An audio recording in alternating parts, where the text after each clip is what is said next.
Hello, नमस्ते. कसे आहात सगळे? छान ना? मी पण मस्त आहे. आज एक खूप महत्त्वाचा व्हिडिओ, महत्त्वाचा विषय घेऊन आलेली आहे. हल्ली आपण बघितले, लग्न टिकत नाहीत, लग्न मोडतात, डायव्होर्स होतो आणि ह्याला आपण कारणं शोधत असतो. खूप कारणं असतात. एकमेकांचं ॲडजस्ट होत नाही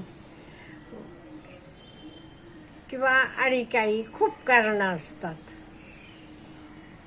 हे अनेक कारणांपैकी एक कारण आहे मुलीची आई.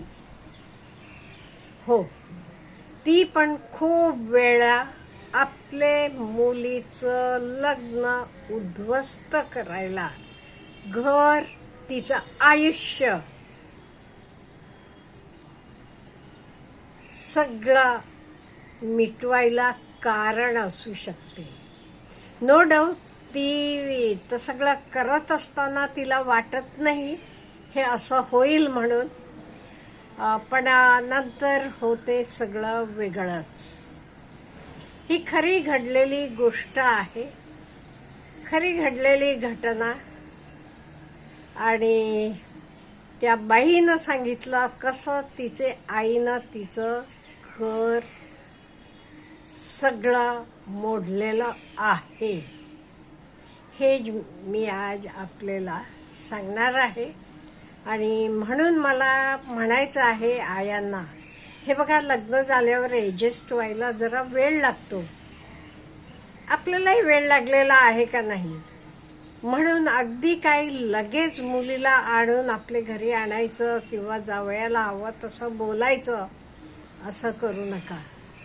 तो जावई आहे, तो पण मानवी माणूस असतो. त्यामुळे जरासा विचारपूर्वक वागायला पाहिजे आपण. काय झालं, एका मुलीचं लग्न झालं. तिची आई सरकारी ऑफिसमध्ये शिपाई म्हणून होती आणि मुलीचं लग्न झालं. लग्न झाल्यावर तिला एक वर्ष 1.5 वर्षानं मूल झालं आणि आईला वाटायचं जावयानं सारखं आपल्या मुलीला घेऊन जायला पाहिजे, तिची हौस करायला पाहिजे, तिला घरात काही काम लावू नये. त्यामुळे दरवेळेला आई आली की आई जावयाला म्हणायची, आम्ही तुमच्याकडे देताना कशी लक्ष्मीगत मुलीला दिली आणि तुम्ही तिला मोलकरीण बनवले. काय करते ती? धुणं, भांडी, स्वयंपाक, तुमचे मुलाला बघणं. म्हणजे दोघांचंही मूल असते, पण आईनं बोलायची भाषा अशी. 1.5 वर्षाचं मूल होत होतं असं सारखं म्हणायची. आणि ती म्हणाली मुलीला, नाही हे नको. हल्ली आणि मुलींची संख्या कमी आहे, त्यामुळे तुला ह्याच्यापेक्षा भारी एकदम श्रीमंत, हे बघा तिचे शब्द आहे ते, एकदम श्रीमंत स्थळ तुला बघू, आपण लग्न करूया, चल म्हणून. आणि मुलगी काय जरा अलर्ड असते, म्हणजे कळत नाही तिला. इकडे आईन बोलायचं तिला बरोबर वाटते, नवरा प्रेमानं वागतो ताई तिला दिसते, पण ती स्वतःचे निर्णय घ्यायला एवढी खंबीर नसतीये मुलगी. त्यामुळे आई येते, आई तिला लिटरली हाताला धरून घेऊन जातीये आणि मुलाला सोडून जातीये तिथेच. का म्हणजे मुलाला घेऊन गेलं की तिचं लग्न दुसरं करायला अवघड जाईल म्हणून. नवरा म्हणतो, अगं आपला बाळ बघ किती रडते, ये ना ये, तुझ्याशिवाय कसं राहणार तो. सासू म्हणते, तुमचं मूल आहे, तुम्ही बघा, ती काही आया आहे का तुमच्या मुलाला बघायला वगैरे. असं खूप भांडणं होतात. आणि हे बघा, बोलताना काही एकाला 4 होऊन जाते. आणि आई तिला घेऊन जातीये तिथून तिचे घरी. इथे हा मुलगा आपले मुलाला खूप छान सांभाळत असतो, तर रडत असते, हिंडवतो, स्वयंपाक पाणी करतो, भांडी घासतो, फरशी पुसतो, सगळं करतो. आणि त्याचे मामा राहतात त्यांचे घराजवळ, आई वडील नसतात त्याला. तसा ते मामा येऊन बघतो, हा सगळं करतो, मुलाला बघतो, मुलाला खेळवतो मुलाचे केस विंचरतो, आंघोळ घालतो, घरातलं सगळं काम करतो. त्याला बघवत नाही. तो म्हणतो नाही लग्न करूया आपण. हा म्हणतो नाही मी तिला विसरू शकत नाही. हा जातो भेटायला. हा भेटायला गेला तरी ह्याचा अपमान करून तिथून त्याला बाहेर घालतात. मी काही झालं तरी मी येणार नाही असं म्हणतीये बायको. मग हा येतो परत. मग मामा म्हणतो असं करू नकोस, आता कसंही डायव्होर्स झाले, तू डायव्होर्स दिलेस तिला, आपण दुसरं लग्न करूया. मी मुलगी एक बघितली आहे म्हणतो. मी सगळं सांगितलंय आणि आहे तसं त्यांना. आणि इकडे आता बघा काय चाललेलं आहे. आई स्थळं बघत असते मुलीला. आईला वाटते आता मुलींची संख्या कमी आहे आणि आई अशी मुलाकडच्यांसारखी सरळ नसतीये. त्यामुळे ती सांगत नाही तिचं लग्न झाले किंवा मूल आहे वगैरे. स्थळं बघतीये पण एकाही स्थळाकडनं काही पसंती येत नाही. हिला वाटत असते एकदम श्रीमंत, एकदम बडं स्थळ बघायचं, पण कुठूनही पसंती येत नाही. मग ही आईला वाटते ही काही आपल्याला जड होतीये, आपलं चुकलंय का, असं चुकलंय पण नव्हे पण काय चुकतोय असं आईला वाटत असते. आणि आई बाहेरनं मुलाला कुठे मूल बघायचं, कुठे म्हणजे कोणाला भेटायचं दमून येत असते. आली की मुलगी ह्या मोबाईलवर बघत काहीतरी असते. तिला म्हणते उठ माझ्यासाठी खायला करून दे, प्यायला करून दे, अमुक तमुक. मुलीला तेव्हा जाणवते मी माझे घरात नवरेबरोबर सुखानं होते. मग बायकोला बाहेर जायचं असलं तरी आईकडनं पैसे मागवले. आई कसे रिटायर झाली होती, पण सरकारी ऑफिसमधनं ती रिटायर झालेली होती, पेन्शन होती, स्वतंत्र होती पैसेना.